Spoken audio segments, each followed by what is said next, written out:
पूछे तो कि बताइए कि जब हम दीवारों पर कलई करते हैं, पेंट करते हैं, तो 2-3 दिन बाद दीवारें क्यों चमक जाती हैं?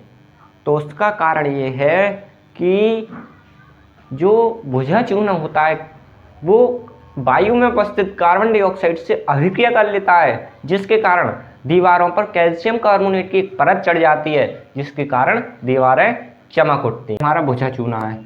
देखिए पूछे, हेलो स्टूडेंट्स, स्वागत है आप सभी का आज की एक धमाकेदार और बेहतरीन क्लास में।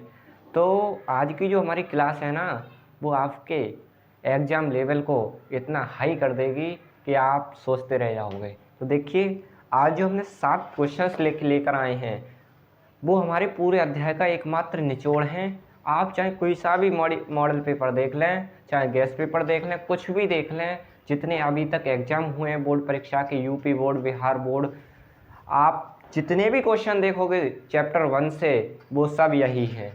चैप्टर 1 हमारा रासायनिक अभिक्रिया तथा समीकरण वाला कंप्लीट हो चुका है। आपको जो डेफिनेशन, जो चीज़ें सिखाई गई हैं, वो तो आपको याद करनी ही करनी है। उसके बावजूद जो एनसीईआरटी बुक है, उसके जो इम्पोर्टेंट क्वेश्चन है, एक आधी क्वेश्चन ऐसा होगा एनसीईआरटी बुक का जो कि अनइम्पोर्टेंट कहलाए, बाकी एनसीईआरटी खुद ब खुद में इम्पोर्टेंट है। ठीक है, तो ये क्वेश्चन आपके स्टडी लेवल को, अगर आपने ये क्वेश्चंस तैयार कर लिए तो समझ लीजिए आपका चैप्टर 1 बिल्कुल फिनिश कंप्लीटली हो गया। फिर आपसे ये कोई नहीं कह सकता कि आप चैप्टर 1 में कुछ नहीं जानते या फिर कुछ आपका लेवल डाउन है अभी। ठीक है, तो शुरुआत करते हैं एक नई बेहतरीन क्लास की, और ये क्लास आपके लिए महत्वपूर्ण है।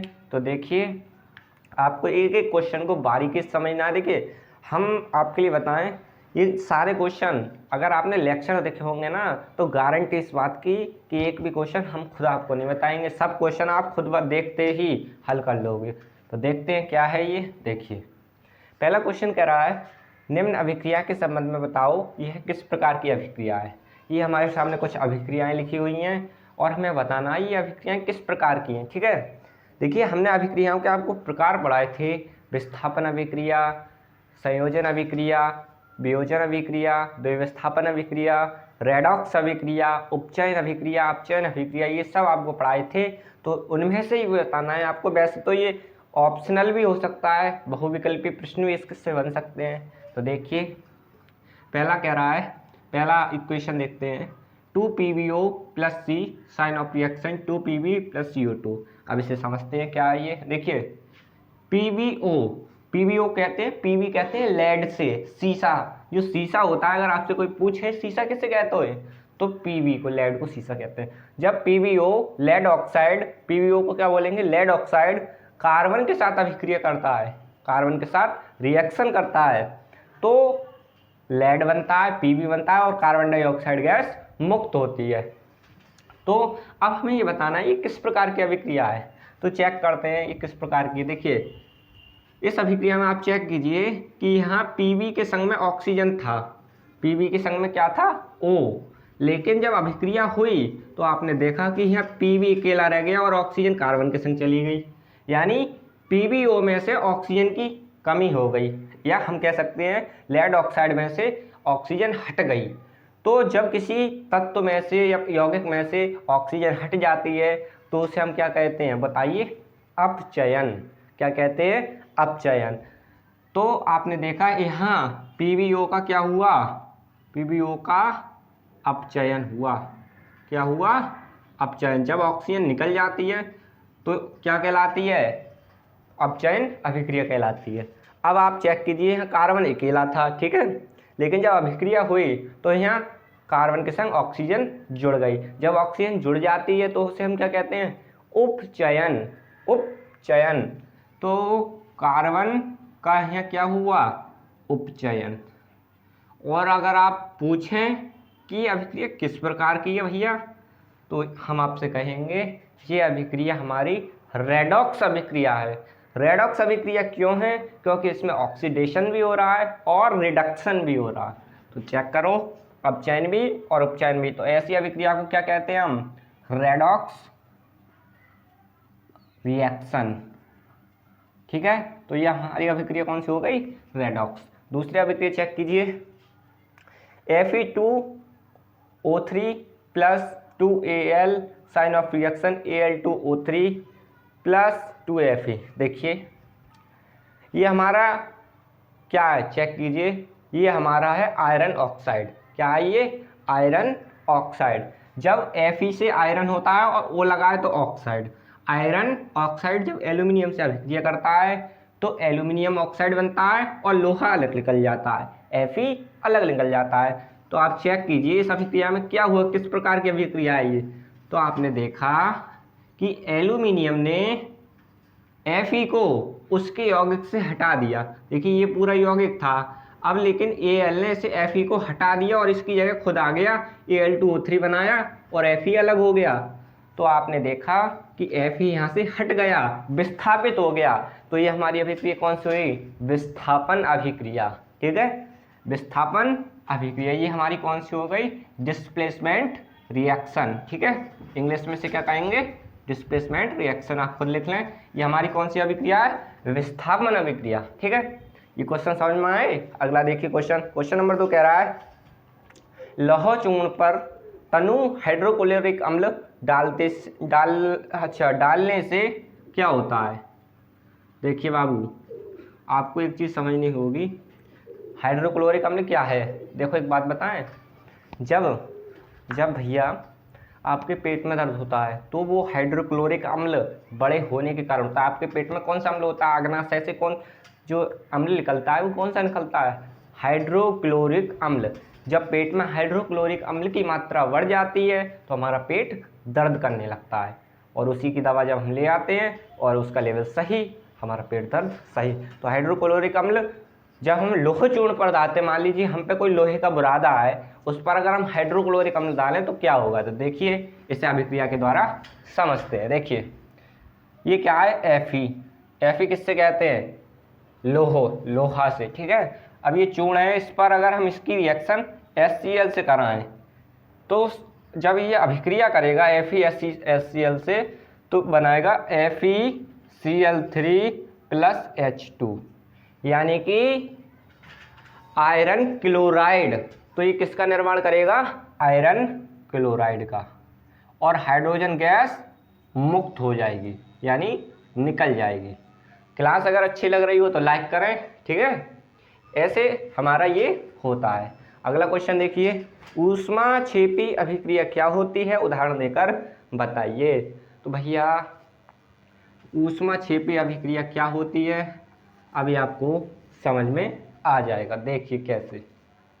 देखो अगर आप गांव से रिलेट करते हैं, गांव में रहते हैं, तो भाई समझ लीजिए आपके लिए हमारा चैनल बहुत ही खास है, क्योंकि हम आपको गांव की मतलब जितने भी बच्चे हमारे बोर्ड परीक्षा में होते हैं वो गांव से ज़्यादा होते हैं, तो हम गांव की चीज़ों को कनेक्ट करके समझते हैं हर पॉइंट को। ठीक है, तो हमारा क्वेश्चन कह रहा है ऊष्माक्षेपी अभिक्रिया क्या है। तो देखिए अगर आप गांव से हैं तो आपको ज़रूर पता होगा कि जब हम दीवारों पर कलई करते हैं, ठीक है, तो कलई लाते हैं ना जब हम, वो बाजार से पत्थर जैसी होती है वो सफ़ेद, तो वो हमारा बिना बोझा चूना होता है। जब उसको हम पानी में डालते हैं तो आप देखते होंगे, अगर आपने ऐसा देखा हो तो, कि उसमें से बुलबुले निकलते हैं। और वो बुलबुले क्या होते हैं कि इतने उनका मतलब इतनी तेज निकलते हैं वो बुलबुले कि उनकी कोई कल्पना नहीं कर सकता। अगर आप देखें ड्रम में आपने कलई डाली, उसमें पानी किया, तो इतने बुलबुले निकलते हैं, वो बुलबुले ऊष्मा के रूप में निकलते हैं।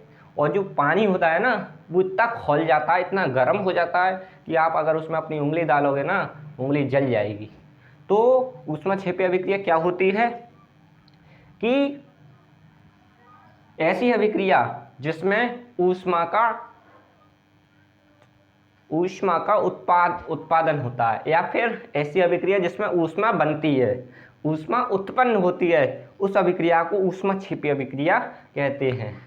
जब दो या दो से अधिक पदार्थ मिलकर एक नए पदार्थ का निर्माण करते हैं और उस पदार्थ के निर्माण के साथ साथ ऊष्मा भी उत्पन्न होती है, उस अभिक्रिया को हम ऊष्माक्षेपी अभिक्रिया कहते हैं। तो आप डेफिनेशन लिखोगे, जब दो या दो से अधिक पदार्थ मिलकर एक नए पदार्थ का निर्माण करते हैं और उसके साथ ऊष्मा का भी निर्माण होता है, इस अभिक्रिया को हम ऊष्माक्षेपी अभिक्रिया कहते हैं। ठीक है, अब इसका एग्जाम्पल देखते हैं। देखिए ये है हमारा CaO बिना बुझा चूना, ठीक है।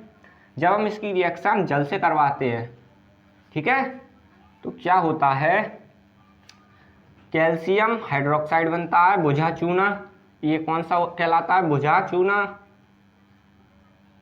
और प्लस ऊष्मा, देखिए प्लस ऊष्मा, ऊष्मा का निर्माण होता है।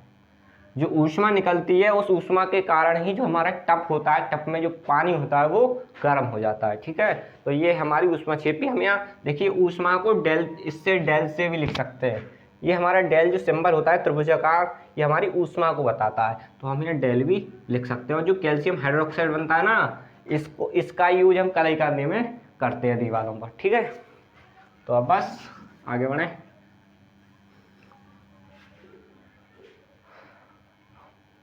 संतुलित रासायनिक समीकरण क्या है, संतुलित रासायनिक समीकरण, अच्छा समीकरण को संतुलित क्यों करते हैं, देखिए संतुलित रासायनिक समीकरण किसे कहते हैं, हमने आपको इसका लेक्चर कंप्लीटली करवाया है, आप उस लेक्चर में जाकर इस क्वेश्चन को समझें, ठीक है।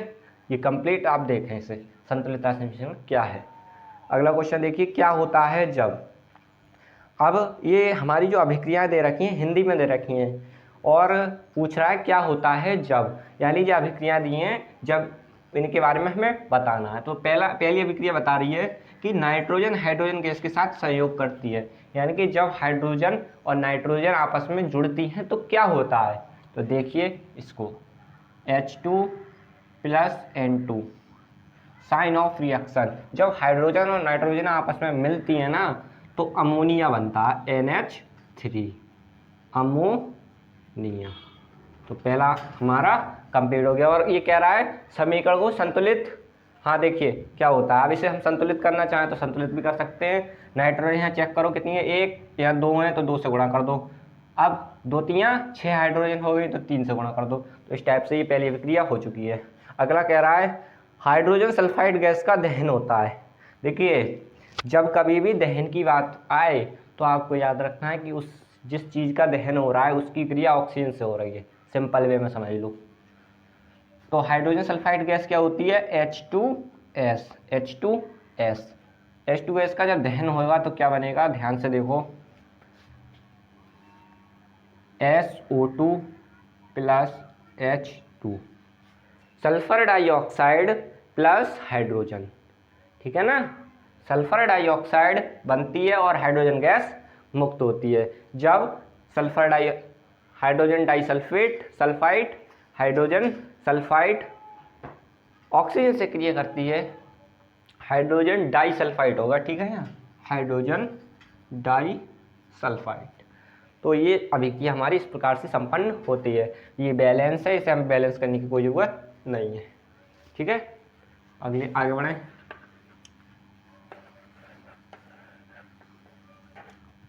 देखिए आपने अगर लेक्चर्स नहीं देखे हैं ना तो आप लेक्चर्स देख लें, क्योंकि यह समझिए जो क्वेश्चन भी आते हैं वो 50% आते हैं और थ्योरी भी 50% ही आती है।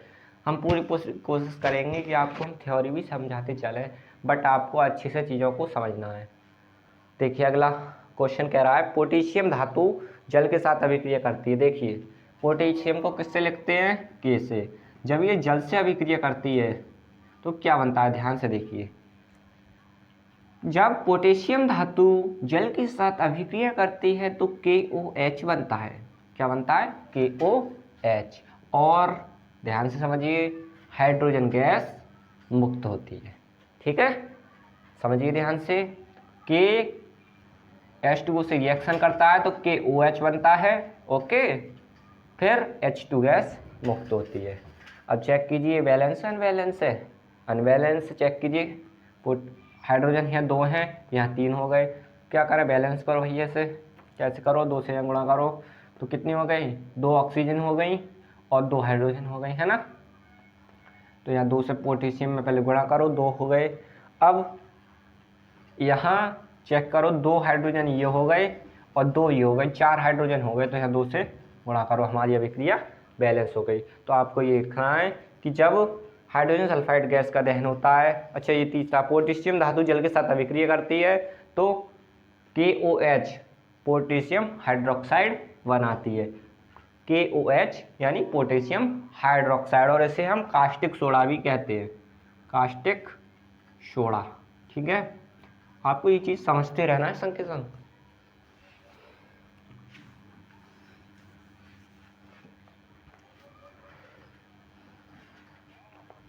अब देखिए अगला, एल्यूमिनियम सल्फेट के साथ बेरियम क्लोराइड अभिक्रिया करता है। तो देखिए एल्यूमिनियम सल्फेट Al2SO4 की क्रिया किससे कराओगे, बेरियम क्लोराइड। बेरियम क्लोराइड का formula BaCl2। Sign of reaction देखिए ध्यान से, ये हमारी द्विविस्थापन अभिक्रिया के अंतर्गत आती है, चेक कीजिए।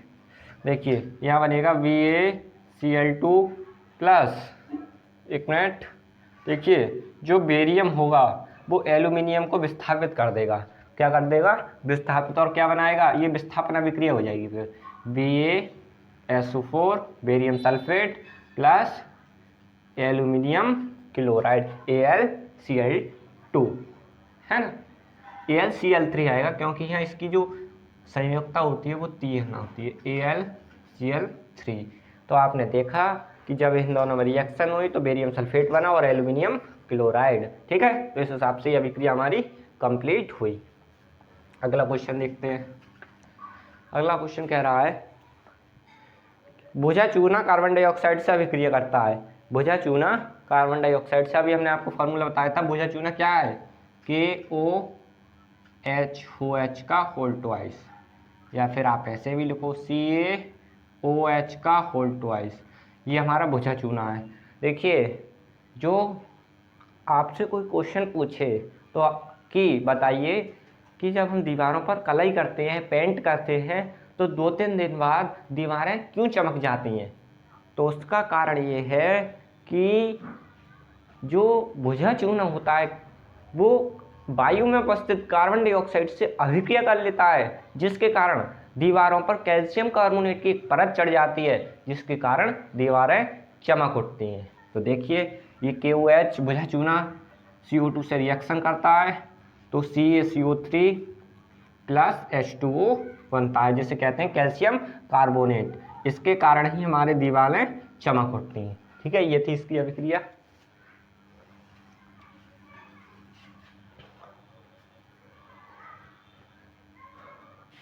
लोहे पर जंग क्यों लग जाती है, अगला क्वेश्चन कह रहा है लोहे पर जंग क्यों लग जाती है। देखो भैया, लोहे पर जंग, एक बात सोचो ध्यान से, आप एक लोहा लो, लोहे की एक दरवाजा ही ले, मान लीजिए लोहे की कोई टीन है, कुछ भी ले लो, लोहे का एक टुकड़ा लो। एक टुकड़ा तो आप अपने घर के अंदर रखो बंद जगह में, और एक टुकड़ा आप रखो ओस में, खुली जगह में। ठीक है, तो आप देखोगे जो खुली जगह में जो लोहा होगा उस पर जंग जल्दी लगेगी।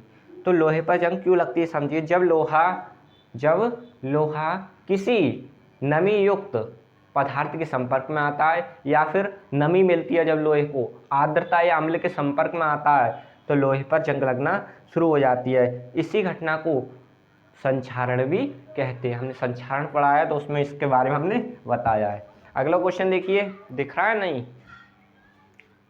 नीचे करते हैं थोड़ा, देखिए ध्यान से, कैमरा नीचे हो गया, आप देखते हैं। अगला क्वेश्चन कह रहा है कि कॉपर सल्फेट के विलयन में लोहे की कील डालने पर विलयन का रंग क्यों बदल जाता है। कॉपर सल्फेट के विलयन में लोहे की कील डालने पर विलयन का रंग क्यों बदल जाता है। तो भैया देखिए ध्यान से, क्यों बदलता है कि CuSO4, ये क्या है, कॉपर सल्फेट। कॉपर सल्फेट हमारा नीला होता है। कॉपर सल्फेट नीला क्यों होता है, उसका कारण ये है कि कॉपर सल्फेट में जल के 5 अणु होते हैं। ये है हमारा कॉपर सल्फेट, और कॉपर सल्फेट नीला होने का कारण ये है कि इसमें जल के 5 अणु होते हैं, CuSO4 × 5H2O। अब समझते हैं इसको। कॉपर सल्फेट का जो विलयन होता है वो नीला होता है, लेकिन जब हम उसमें लोहे की कोई कील डाल देते हैं तो उस विलयन का रंग नीले से बदलकर हरा हो जाता है। वो क्यों हो जाता है वो देखो CuSO4 प्लस Fe का मतलब लोहा की, लोहे की, जब ये अभिक्रिया होती है तो FeSO4 हो जाता है और Cu अलग निकल जाता है। यानी कि आपने देखा जो कॉपर सल्फेट का विलयन था वो फेरस सल्फेट के विलयन में बदल गया। किसके सल्फेट के विलयन में, फेरस सल्फेट के विलयन में बदल गया। तो फेरस सल्फेट जो विलयन होता है वो हमारा हरा होता है, और कॉपर सल्फेट हमारा नीला होता है इसका विलयन। ठीक है। तो क्यों बदल जाता है? क्योंकि जो लोहा होता है Fe वो कॉपर सल्फेट को उसके विलयन से विस्थापित कर देता है, जिस कारण विलयन का रंग बदल जाता है। तो आई होप आज की धमाकेदार क्लास आपको अच्छी लगी होगी, और ऐसी ही क्लास देखने के लिए हमारे चैनल को लाइक कीजिए, सब्सक्राइब कीजिए और अपने फ्रेंड्स के साथ शेयर कीजिए। और इस बात की आपके लिए गारंटी देते हैं कि दुनिया की कोई सी भी ताकत आपको बोर्ड एग्जाम में अच्छा परफॉर्मेंस करने से नहीं रोक सकती। क्लास उसको पढ़े देखें। अब हमारी एक ऐसी सीरीज 7 दिनों की और आएगी, उसके बाद चैप्टर 1 हमारा फिनिश। ठीक है, तो आज की क्लास में बस इतना ही। क्लासेस देखने के लिए आप सभी का बहुत बहुत धन्यवाद।